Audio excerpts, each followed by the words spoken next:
Sana! Hindi na lang ikaw naging nanay ko! Libby! Libby! Susi! Kung ang nanay at tatay mo is parehong blood type O, imposibleng maging anak ka nila. Pareho kayong type O ni Nanay Lupe. Tay, sinong nanay ko? Check mo kaya yung social media niya. Baka nag-iwan niya ng clue kung saan siya dapat hanapin. Wala kayong kwentang! We're not in love! Libby, bumaba ka dyan. Hindi mo kailangan pagdaanan itong mag-isa. Alright, just end it! Don't be ridiculous kang lumapit! Ako ang nanay mo! Tay, hindi ko naman question yung pagmamahal niya sa akin. Alam ko. Pero gusto kong malaman ng totoo. Sa loob ka ng kulungan pinanganak, Princess. Kilala niyo po ba yung nanay ko? Hindi namin alam. Nagulat na lang kami may baby na umiiyak sa isang abandonadong selda. Tara na. Hindi ikaw ang anak ni Charlene. Anak kita.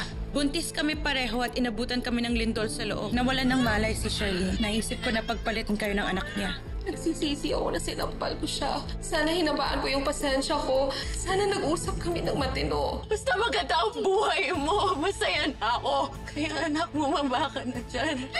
Libby! Hindi mo pwedeng sabihin to kahit kanino. Pero aayusin ko to, Libby. Gagawin ko ang lahat. Dahil sobrang mahal kita, ginawa ko sa pagmamahal ko sa'yo. Sana lang, patawarin mo ako.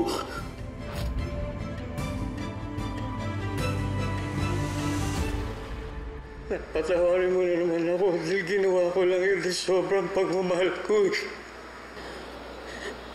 Pagmamahal po ba tayo o takot? Tinago niyo po sa akin yung katotohanan kasi ayaw niyong mawala ako. Natatakot kayo na mawala ako sa inyo. Pero unfair yun sa akin, Tay.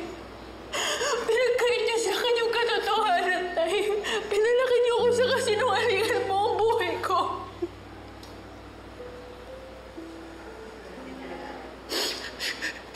Hindi ko rin kasi talaga alam kung paano ko pa sasabihin sa'yo. Hindi ko alam kung ano maging reaction mo. Kaya sana pagpasensya mo na tatay ko.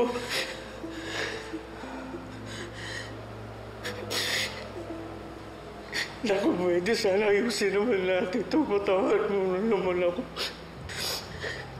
Tay, nagkaroon na kayo ng chance na sabihin sa akin na noon. Nung nabukin ko kayo tungkol kay Nanay Lupe, pero hindi niyo pa rin sinabi sa akin yung totoo. Ibig sabihin na gano'n, wala kayong balak sabihin sa akin to kahit kailan. Princess! Princess!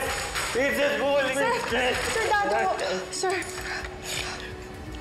Princess, bumalik ka dito!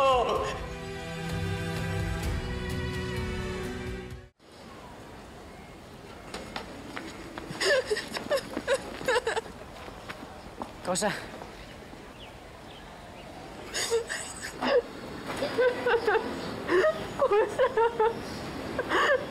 Hindi ko totoong tatay si tatay. Wala akong pamilya. Basta hindi totoo yung pamilya ko. Wala akong pamilya. Hindi ko alam kung sino ko. Hindi ko alam. Mama ko.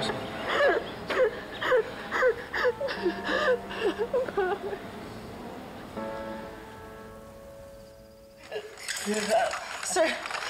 Sir, dito ka muna, sir. Hayaan mo ako! Gusto ka buliwan ako eh! Ayoko mawalayan ako sa akin!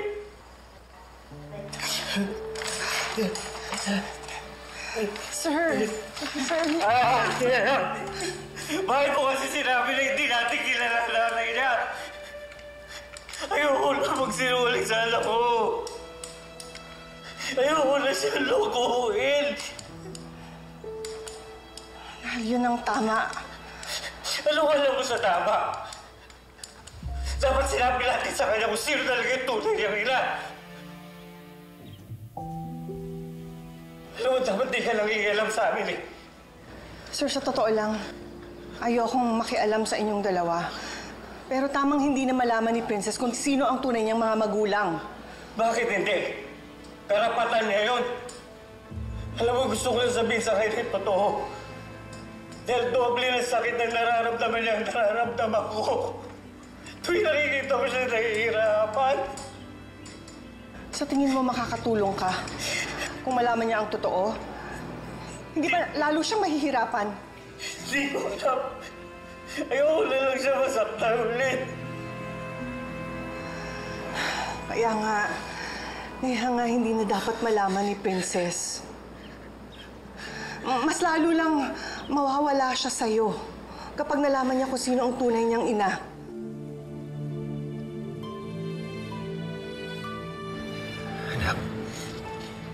Anak, next time, please talk to us. Don't just leave the house. Alright? Pagpahingahin niyo na lang muna siya.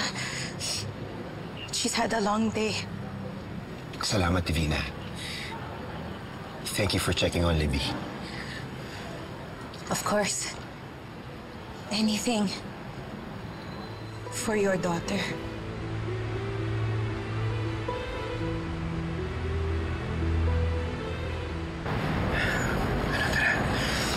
Maya ka na, ano?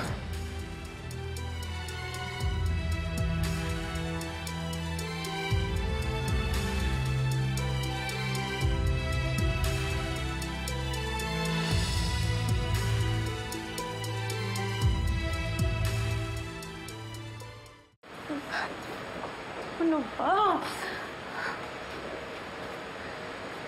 Baby. Ang batang to. Kaz, tubig. Kaz. Uy, okay ka lang? Kaz, alam na ni Libby lahat. What? Akala ko naman kasi magpapakamatay yung bata, kaya pinagtapat ko na sa kanya. Kaz, di mo ba naisip magsasabi yun sa pamilya niya? Paano kung magsumbong siya? Kaya nga, tinatawagan ko. Pero busy. Hindi nga ako kinanta ni Leilani, pero baka naman mabuko pa ako dahil kay Libby. Sana naman hindi. Or maybe, karma is coming. Joke lang. Alam mo, matalino naman si Libby. Pero, i-wish mo na rin na sa maikling panahon na nakilala ka niya, mas lamang ka na sa puso niya. Kasi talaga, Kaz, kung hindi, huli ka. Ibabalik ka ni na Raymond sa correctional. Basta, kung magsumbong si Libby, i-deny ko ang lahat. Pero sana naman hindi. Gusto ko naman maging kakampi yung anak ko, di ba?